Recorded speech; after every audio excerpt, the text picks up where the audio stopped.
Thank you for choosing to watch Climber Dad. In this video, we're going to make these climbing holds using 3 different resins from Specialty Resin Chemical. I do have to tell you that this video was a complete disaster. If you want to watch it, you'll know what I'm talking about. However, there's so much better things to watch. I cannot recommend this video. But if you want to watch it, you got to make up your own decision. So here it is. Let's get into it.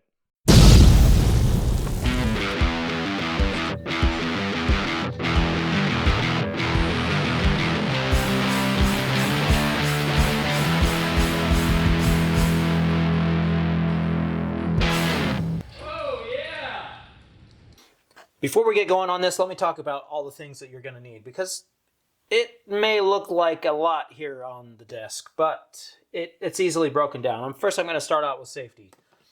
You're going to need a pair of dirty, scratched safety glasses. Now, if all you have is a nice, clean pair of safety glasses, which you can see through nicely, just give them to a child. They'll take care of the rest for you.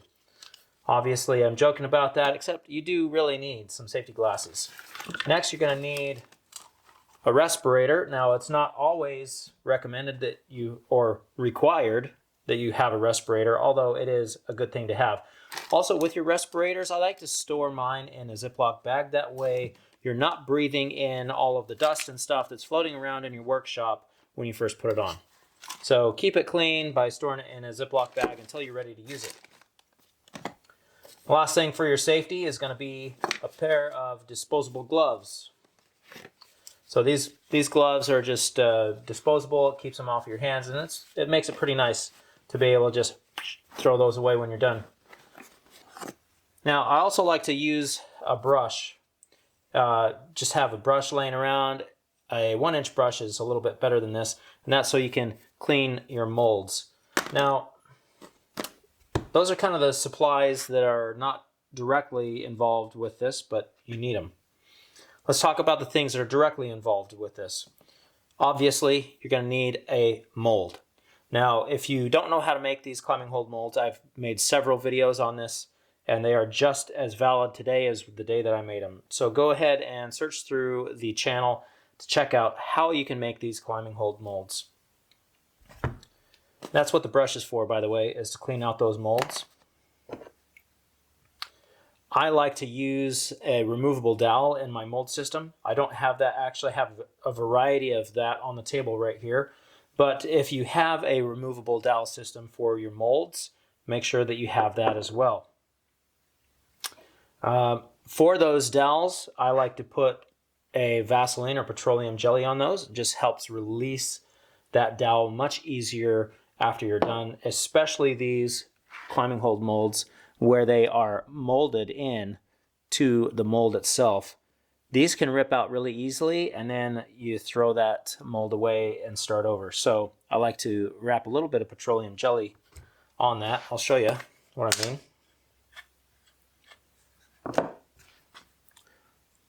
So you just get a little bit and you just smear it on there.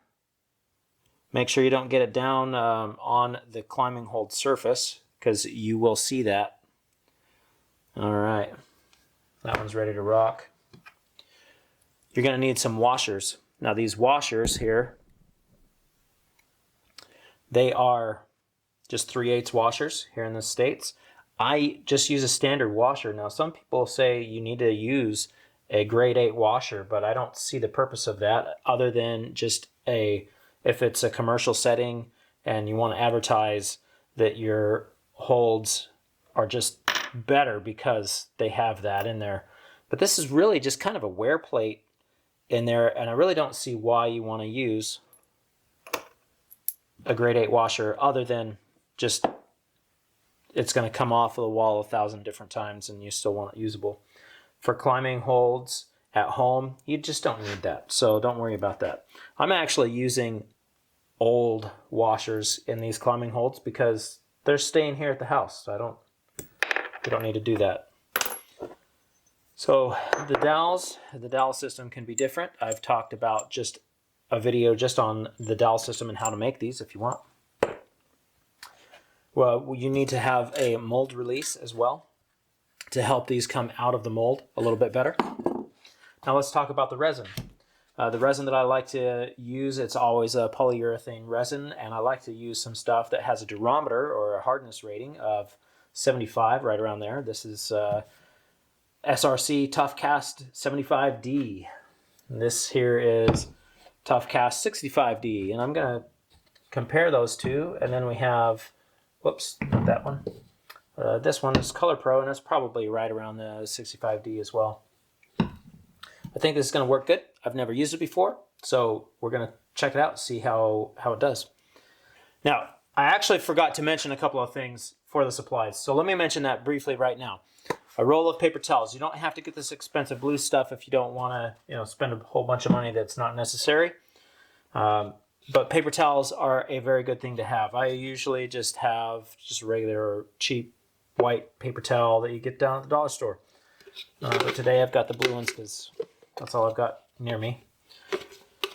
A mixing cup. Now, I usually mix in just cheap cups that I can find, disposable cups. But these cups that have the measuring marks on them are really nice to have, especially these little guys like this. If you're just doing real small amounts, this is pretty nice to have.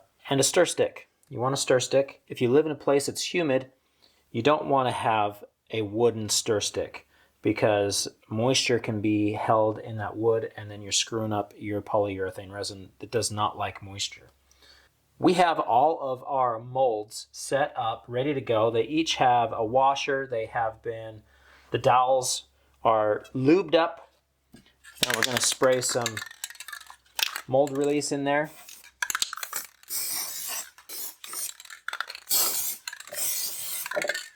Let's see, safety instructions before use. It doesn't say anything about a respirator on here or breathing protection, but we're going to do that anyways because it makes for a better video when you can't hear me talk, See what I mean? This is so much better for video.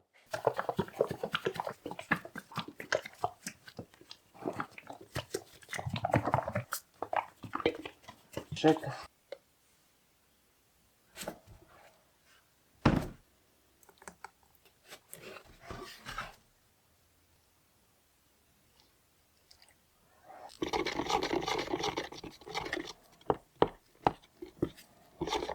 Some more green with this aluminum. Starting to warm up.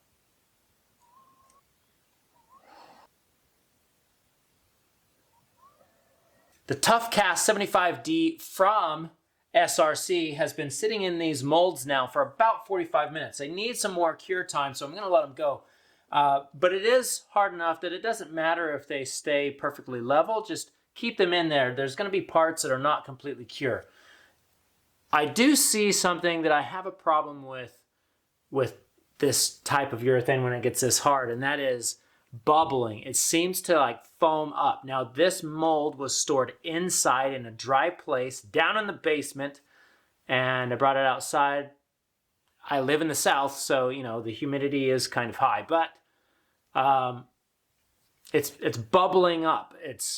These aren't just air bubbles that were trapped in the resin, but this is where it's interacting with most likely moisture. And you can see here, it can really turn it bad. So if there was some moisture that this is interacting with on the mold when we pull this out, it's going to be garbage. But we will need to wait and see. So that was that. Now I'm going to go ahead and mix up some Color Pro from SRC. We'll see if that does any better.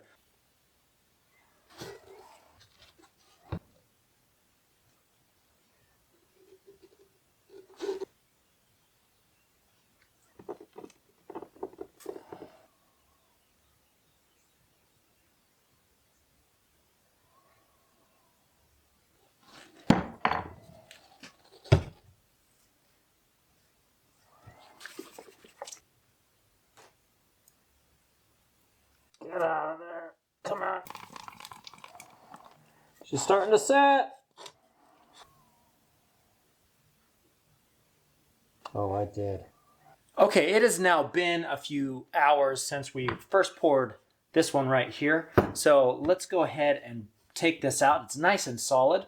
We're going to take these rubber bands off. This is something that you don't necessarily need to do unless you followed this, how I built this, which I will apologize right now if you did.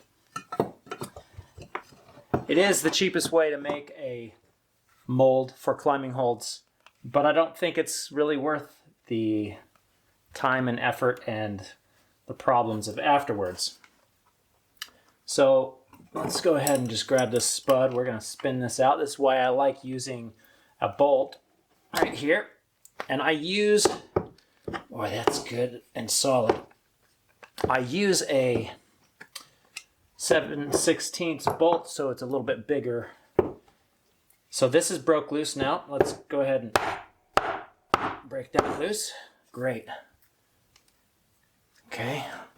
Excuse me for a minute. I got to grab some pliers. Oh man, that is really in there. Got that part. Okay, now let's see if we got enough down here. Beautiful. Okay, that was challenging to pull out because we had a little bit of resin seep down in between there. So next time I know to put a little bit more petroleum jelly. Now the fun part. There, oh my goodness. Urethane loves to stick to stuff, guys.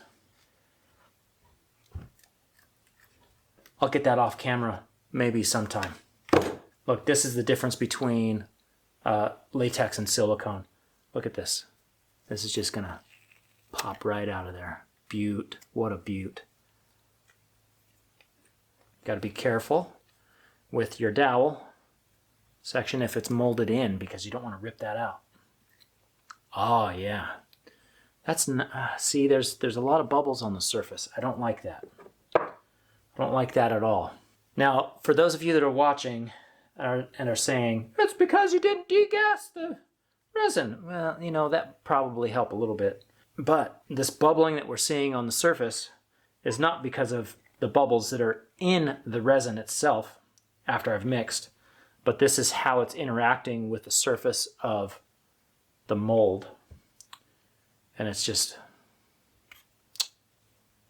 not that good. Okay, let's move on. So this one here, we have just a little bit of 65D tough cast. This one is something else, and I gotta tell you, I really liked working with this. It sets super fast, so you gotta be careful. It took the color well. This is the Color Pro.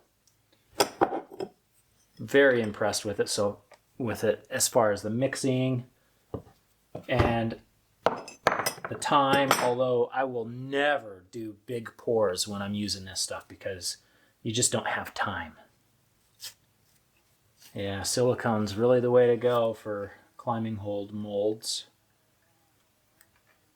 Please don't tear. Oh, there we go. Oh, look at that. This also had a lot of resin that slipped down through around the bolt for the dowel. That's easy. I'll just come in here and that trims off. I like the texture of it as well. This worked really well. I'm liking the results that I'm seeing out of the Color Pro. I'll just reach in there, trim that off. If this is your home climbing wall, you might not even worry about trimming that off. Just put a bolt in it, attach it to the wall, let the bolt trim it off. That little bits that's in there. Okay, Color Pro is winning so far, winning the race. You can see here with the 65D on the back of this, look at all of these bubbles. Now that's possibly because of the way that I was mixing it. I was mixing it very fast. I was trying to go quick and get it done. So the bubbles on the back side, that's potentially from me mixing it. I also used wood, so that's not in our favor. There we go, beautiful. That's a cool looking hold. I like the orange and the green together. It's fun. Now, I can see here where the green it's bubbled up on the surface here, but the orange it's not quite bubbled up on the surface like the green did. So the 65D, it seems like it's working a little bit better than the 75D. I hope that you've enjoyed this video. Like, subscribe, share this with a friend that you know wants to be making their own climbing holds for home, or maybe you are looking at opening a climbing gym and you want to save as much money as you can everywhere. You know, maybe climbing holds, making your own climbing holds is one of the answers that you could save a little bit of cash, but you got to practice. You got to be good to do it for a commercial setting and get these holds nice. Thanks for watching. Like, share, subscribe, and I will see you next time right here on Climber Dad. Oh yeah, and don't forget to comment. I love seeing your guys' comments. Thank you.